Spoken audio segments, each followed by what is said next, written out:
Le conseil en psychologie, c'est une approche humaine plutôt que médicale.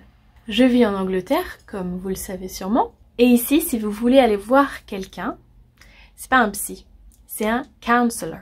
On pourrait traduire ça un petit peu comme un conseiller en psychologie, justement. Donc c'est très similaire à ce qu'on pourrait imaginer quand on dit qu'on va voir un psy. On s'assoit face à face, confortablement, dans un canapé ou un fauteuil. On a notre petite boîte de mouchoirs juste à côté, juste au cas où. Et puis on discute. Et soudainement, sans même trop savoir pourquoi, on se met à pleurer, juste par le fait de mettre des mots sur nos émotions, de les dire à haute voix, de dire à haute voix nos peurs, nos doutes, nos désirs non assouvis, nos regrets, nos angoisses. Tout ça, ça sort. Ça sort si on est à l'aise. Donc le counseling, le conseil en psychologie, c'est une thérapie. C'est un accompagnement psychologique d'un individu. C'est un soutien psychologique quand les choses ne vont pas. Des fois, on sait même pas pourquoi ça va pas. Mais ça va pas. Donc, des fois, on a besoin de voir quelqu'un, comme on dit, pour aller mieux. Et le conseiller, il va mettre justement le doigt sur ce qui va pas. Il n'est pas juste là à vous écouter, comme on pourrait peut-être l'imaginer avec certains psys. Là, il va aussi essayer de vous guider, vous faire poser les bonnes questions pour aller mieux, pour réaliser les choses, pour expliquer le fonctionnement des émotions, c'est trouver des solutions ensemble. Et donc, en exprimant ces pensées les plus profondes, sans filtre, à quelqu'un, dans ce cas-ci un inconnu, qui est un inconnu certes, mais on le sait professionnel. On a plus tendance à se laisser aller et à pouvoir parler librement, sans peur du jugement. Si tant est que justement vous êtes en confiance et que ce professionnel vous correspond. Parce que c'est là la différence en fait, c'est ça qui est le plus important. Pour qu'une thérapie fonctionne, il faut être en confiance et donc il faut que la personnalité du professionnel vous corresponde. Il faut que ça matche entre le professionnel et le patient. Parfois ça matche et parfois non. Et c'est pas grave, faut juste pas hésiter à aller voir quelqu'un d'autre si ça matche pas. C'est d'ailleurs souvent pourquoi la première séance est gratuite. Comme ça vous risquez rien, vous allez à une première séance, si ça vous convient pas, n'hésitez pas à essayer de changer. Il y a autant de professionnels en psychologie que d'individus. Donc en tout cas, si vous hésitez entre quel professionnel voir, il y a plusieurs cas. Le premier cas, vous êtes sceptique vis-à-vis du domaine en entier de la psychologie, la thérapie. Mais ça va pas, les psys c'est des charlatans. Et puis je veux pas qu'on m'envoie dans un asile sans que je l'ai demandé si je dis un petit truc de travers. Et dans ce cas-là, justement, je vous propose le counseling, donc le conseil en psychologie, qui là est une thérapie en fait en bas de l'échelle. Alors pas en bas de l'échelle au niveau qualitatif, mais en bas de l'échelle au niveau de l'autorité. C'est-à-dire que un conseiller, un counselor, n'aura pas l'autorité de vous envoyer en asile.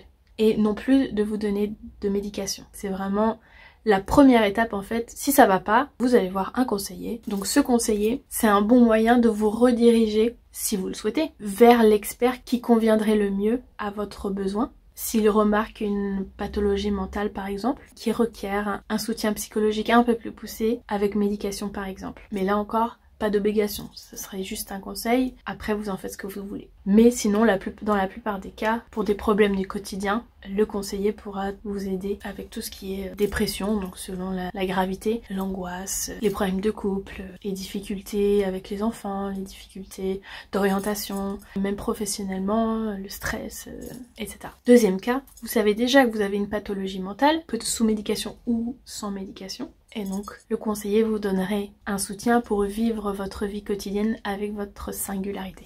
Parce que les médicaments, donc ça fait pas tout. Et là, le conseiller, comme son nom l'indique, peut vous conseiller des astuces pour faire face aux difficultés, mais il peut aussi être juste à l'écoute, si c'est ça dont vous avez besoin. C'est le côté humain qui est important, la plupart du temps. En fait, c'est ça. On minimise bien trop souvent le pouvoir de la simple écoute. Le fait de prendre du temps pour soi, pour aller mieux intérieurement, et de pouvoir extérioriser, de dire tout ce qu'on pense sans filtre, ça c'est un énorme facteur pour aller mieux.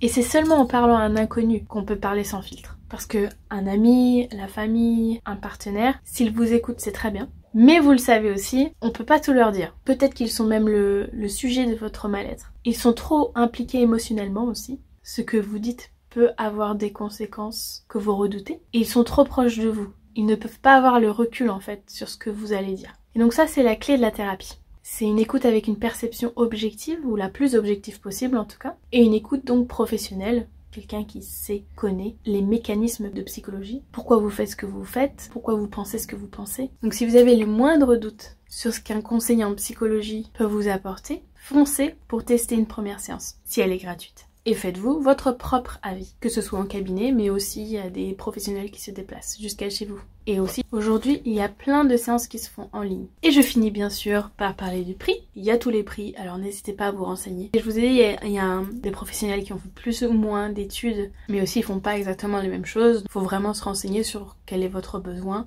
Ou alors, comme je vous dis, un conseiller en psychologie, counselor, pourra lui vous guider vers le professionnel le plus adapté à vos besoins. Et donc parce que je répète, dans la plupart des cas, un conseiller en psychologie peut vous aider déjà la plupart du temps à aller mieux. Et donc plus la personne aura des diplômes, plus elle sera chère parce qu'elle aura une expertise. Mais je vous rappelle, et je pense que ça va de soi, mais je le mentionne, c'est pas parce que quelqu'un a énormément de diplômes qu'il sera un bon thérapeute. La thérapie, c'est un humain qui parle à un autre humain. Vous savez très bien qu'il y a des docteurs, ils sont très bien dans ce qu'ils font, mais le côté humain, il y en a qui l'ont pas. Donc les professionnels de la santé mentale, bah c'est pareil. C'est pas parce qu'on a un doctorat en psychologie, que la personne est super académique, qu'elle écrit plein de mémoires, qu'elle est bonne dans la théorie, qu'elle sera bonne en pratique. Et a contrario, une personne qui a peut-être jamais eu de diplôme en soi parce qu'elle n'est pas forcément académique ou qu'elle n'a pas eu l'occasion par rapport aux aléas de la vie, elle aura peut-être plus les capacités de vous aider, de vous accompagner, parce que c'est pas le même métier en fait, c'est juste pas la même chose. On n'a pas besoin d'une expertise forcément pour pouvoir faire une thérapie.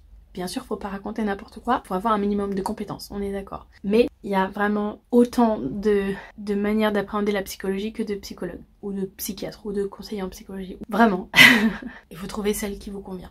Si vous avez besoin d'avoir des informations scientifiques, alors allez voir un psychologue ou un psychiatre. Et si vous avez besoin, comme la plupart du temps, du côté humain, de discuter, d'exprimer, de se sentir écouté, de trouver des solutions ensemble pour affronter la vie quotidienne, il faut un humain en face de vous qui vous écoute, qui vous comprenne, conseille ou pas. J'ai même vu des témoignages de psychiatres ou de psychologues cliniciens qui disaient qu'ils étaient très surpris de voir dans leur consultation que ce qui aide le plus leurs patients, souvent, c'est le côté humain, c'est juste que la personne se sente écoutée. Elle n'a même pas forcément toujours besoin de conseils, c'est vraiment l'écoute qui améliore le quotidien de la plupart des patients finalement.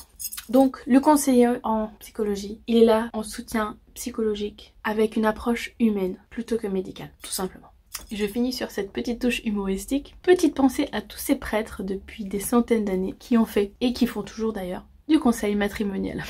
Voilà, maintenant vous savez ce que c'est le counseling et les counselors, conseillers en psychologie, et c'est le début de la thérapie. Il y a plusieurs appellations en fait pour plus ou moins la même chose. Un coach sera peut-être plus dans l'action, de remplir des objectifs concrets. Si vous avez besoin de quelqu'un, il y a plein de gens en ligne. Et moi-même, je vais me lancer là-dedans. Je finis ma 3e année de psychologie. Et ensuite, je passe à une formation de counselor. Donc spécialisée vraiment dans la thérapie pour soutien psychologique. Si ça vous intéresse, n'hésitez pas à me contacter sur Instagram. En attendant, à la prochaine. Et j'espère que vous allez bien.